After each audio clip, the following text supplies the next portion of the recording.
Alright guys, quick video. So I got an ignition coil right here. Part numbers right here, 2014 GMC.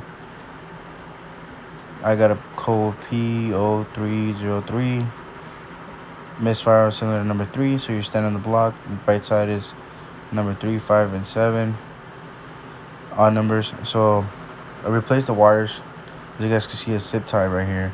The reason why is because the wires were longer than the original ones, so they will get stuck to this right here. Every time I turn the steering wheel to the left, it will get stuck to there, and then it will pull out from the spark plug, and then it will pull out from the coils. So just be aware, they're a little bit longer than the original ones. So then you remove the cover right here to change the coil. So you remove this cover right here, and then the coils in the back. So I replaced the number 3 because I had a misfire, but then like I said, it will create a misfire every time it will pull out for the number 5. So just be aware. I just wanted to let you guys know in case if this happens to you guys. If it helped, let me know. Thanks.